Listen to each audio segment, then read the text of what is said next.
بسم اللہ الرحمن الرحیم۔ عالم آپ دیکھیں نا کیسے کیسے لوگ گزرے۔ ایک طالب علم کا واقعہ میں نے پہلے بھی پڑھا کئی دفعہ۔ طالب علم ہے، عالم، ایک بہت بڑے عالم دین کے والد بھی تھے، بیٹھے ہوئے درخت کے سائے کے نیچے پڑھائی کر رہے، پانی میں بہتا ہوا سیب آیا، اٹھایا، کھا لیا، واپس پلٹے۔ سیب کہاں سے آیا، کس جگہ سے آیا؟ کل بھی میں نے آپ کی خدمت میں بیان کیا، کل میں نے ایک دھرم کا واقعہ بیان کیا، آج سیب کا واقعہ۔ سیب کی قیمت کیا ہے؟ کہا نہیں، احساس ہوا پتہ نہیں کس کا مال تھا، میں کھا گیا۔ پیچھے چلے، درخت، نہر گہری، بازار کس کا ہے، باغ کس کا ہے؟ پہنچ گئے کہ بھائی جس کا باغ ہے اسی کا ہی سیب ہوگا۔ شخص کو بولا کہ میں نے ایک سیب کھا لیا آپ کا، مجھے حلال کر دے۔ شخص نے بولا کہ یہ جوان اتنی دور سے ایک سیب حلال کرنے آیا ہے، یہ عام جوان نہیں لگتا۔ کہا ایک شرط پہ حلال کروں گا۔ کہا کیا؟ کہا میری بیٹی سے عقد کرو، نکاح کرو، مگر میری بیٹی نابینا ہے، گونگی ہے، بہری ہے، گونگی ہے، بول نہیں سکتی، لال ہے، دیکھ نہیں سکتی، سن نہیں سکتی۔ اس نے کہا میں کروں گا۔ وَالْآخِرَةُ خَيْرٌ وَأَبْقَىٰ، آخرت خیر ہے۔ پہنچ گئے، نکاح ہو گیا، کمرے میں داخل ہوا، خاتون نے جیسے دیکھا سلام کیا، یہ پریشان ہو گیا، یہ تو کہتے بول نہیں سکتی، یہ تو دیکھ نہیں سکتی، یہ تو سب ڈھونڈ بھی رہی ہے۔ تو باپ اندر داخل ہوا، کہا میں نے صحیح کہا تھا، میری بیٹی دیکھ نہیں سکتی تھی کیونکہ اس نے کبھی کسی نامحرم کو نہیں دیکھا، یہ بول نہیں سکتی، اس نے کبھی کسی نامحرم سے گفتگو، یہ سن نہیں سکتی، اس نے کسی نامحرم کو سنا۔ اذان محترم، سیب کی کیا قیمت؟ ہم پتہ نہیں لوگوں کا کیا کیا کھا جاتے ہیں، ٹھیلے پہ چکتے چکتے سیب کھا گئے، حساب بھی نہیں لیتے، بولتے بھی نہیں ہے کہ اس کو بھی حساب میں ڈال لینا۔ گاڑی میں چلتے چلتے خراش مار دی، کسی کی بائک کی لائٹ توڑ دی، پھر ادھر ادھر دیکھتے ہیں کوئی دیکھ تو نہیں رہا، خدا تو دیکھ رہا ہے۔ یہ کردار کیسے بنے گا؟ کردار چاہیے، امام کو کردار چاہیے۔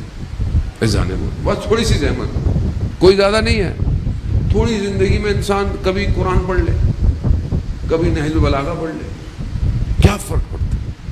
خود کلام الہی ہے، جس کے پاس جانا ہے اس سے تھوڑی سی تو بیار اچھی ہونی چاہیے، تو قرآن پڑھ لے، کیا فرق پڑتا ہے؟ آپ جوان ہیں سارے ماشاءاللہ، دشمن آپ کے قلب کو آلودہ کرنا چاہتا ہے، نشوں کے ذریعے سے، حرام تعلقات کے ذریعے سے، سوشل میڈیا کے ذریعے سے۔ یہ ایک ایک جو ریل انسان بیٹھا ہوا دیکھ رہا ہے اور جو صحیح نہیں ہے، جو ٹھیک نہیں ہے، استاد ہمارے بیان کرتے ہیں کہ ایک نگاہ سے انسان کی روح 500 سال نیچے چلی جاتی ہے، 500 سال کیسے اٹھیں گے؟ عشق کیوں نہیں ہے؟ جب ایک عاشق اپنے معشوق کا انتظار کر رہا ہو تو وقت سے پہلے باہر کھڑا ہوتا ہے۔ تو مجھے عشق کیوں نہیں ہے کہ میں فجر کی اذان سے پہلے نماز میں کھڑا ہوں؟ اذان محترم، وہ بہرحال اس کو طلب کرے، مانگے اس کی بارگاہ سے، یہ دے، پروردگار اپنی محبت میرے دل میں ڈال، دنیا کی محبتوں کو مجھ سے ختم کر۔ اذان امام ہمارا انتظار کر رہے، ہم دیر کر رہے ہیں، حل من ناصر، اے کوئی میری مدد کر۔ آج بھی آواز گونج رہی ہے لیکن ہم اپنی زندگیوں میں مصروف ہیں۔ آصف اہواز کا رہنے والا علی ابن مہزیار مشہور شخص تھا، 20 سال حج پہ گیا، 20 سال، ایک دفعہ حج واجب ہوتی ہے، 20 سال گیا۔ کیوں گیا؟ کہا اسے یقین تھا کہ ہر حج میں امام زمانہ آتے ہیں، ہر حج میں، اسے تھا کہ میں کسی حج میں امام کو دیکھ لوں گا۔ عشق میں گیا، عشق میں، محبت میں 20 سال گیا، مایوس ہو گیا، ملاقات نہیں ہوئی، رک گیا، کہا اب نہیں جاؤں گا۔ آواز آئی، پیغام آیا، اس سال آ جاؤ، ملاقات ہو جائے گی۔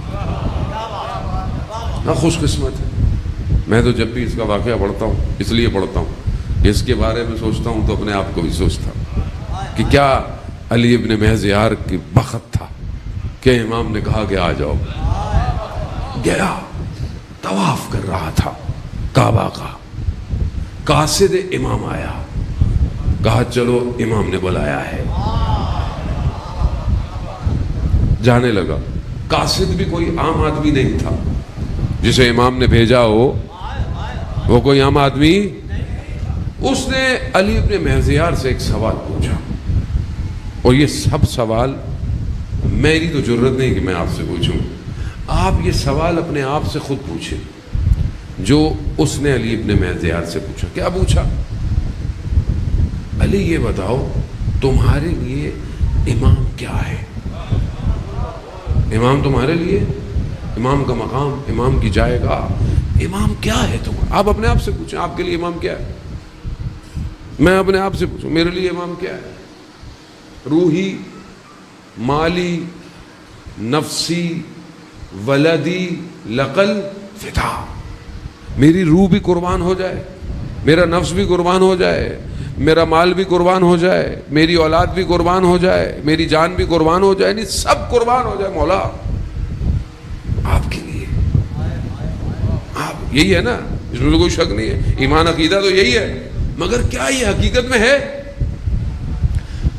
علی ابن مہزیار نے کہا کہ مجھے امام پورے عالمین میں سب سے زیادہ محبوب ہے. محبوب ہے، وہ صحیح کہہ رہا تھا، 20 سال سے آ رہا تھا. کہا پورے عالم میں سب سے محبوب مجھے امام ہے، امام امام، اس سے بڑھ کر کوئی نہیں. قاصد بھی قاصد تھا، صرف ظاہر کو نہیں باطن کو بھی دیکھ رہا تھا، امام کا نمائندہ تھا. کہا علی اگر ایسا ہے تو تمہارے دل میں تمہارے گھوڑوں کا خیال کیوں آ رہا ہے؟ بھائی آپ یہاں آئے مجلس میں یہاں سے کہوں چلے میرے ساتھ، اب آپ بولیں گے مولانا صاحب وہ میری گاڑی، میری موٹر سائیکل پیچھے پیچھے. چلو، اس زمانے میں گاڑیاں نہیں تھیں، گھوڑے تھے. گھوڑے باندھ کے کہیں آیا تھا. عالم میں سب سے محبوب ہے. اندر خیال آ رہا ہے میرے گھوڑوں کا کیا ہوگا. اللہ بہت باریک ہے، بہت باریک ہے، بہت باریک. لے گیا خیمے میں، امام کو لے گیا مکہ کی پہاڑیوں کے پیچھے. امام کا خیمہ لگا. جیسے ہی اندر گیا امام کی نگاہ پڑی، اللہ اکبر، علی ہم تمہارے دیدار کے مشتاق تھے. یار کاش ہمارے لیے بھی امام، ہم تمہارے دیدار کے مشتاق تھے. علی ابن مہزیار نے کہا مولا 20 سال سے آ رہا ہوں، آپ کہہ رہے ہیں آپ مشتاق تھے. علی تمہارے اور ہمارے درمیان میں تمہارا عمل رکاوٹ بنا ہوا تھا. مشکل عمل کی، یہی مشکل ہے. ہر کوئی کربلا نہیں پہنچ پایا. کون پہنچا کربلا؟ ایسے جو جن کے دل پاک تھے. خط ملا حبیب ابن مظاہر کو، عشق آتش نے سنبھلنے نہیں دیا.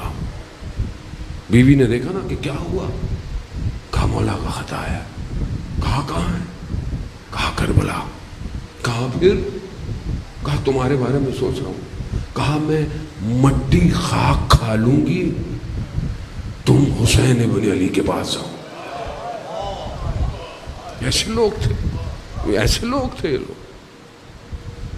مسلم ابن اوسجا بازار میں تھا کوفہ کے. ابھی نکلے نا، گھوڑا دیا خادم کو، جاؤ جاؤ. پہرے لگے ہوئے تھے. بازار سے نکلتے نکلتے دیکھا مسلم نے اوسجا بازار میں. کہا مسلم کیا کر رہے ہو؟ کہا ہنا لینے آیا، خضاب.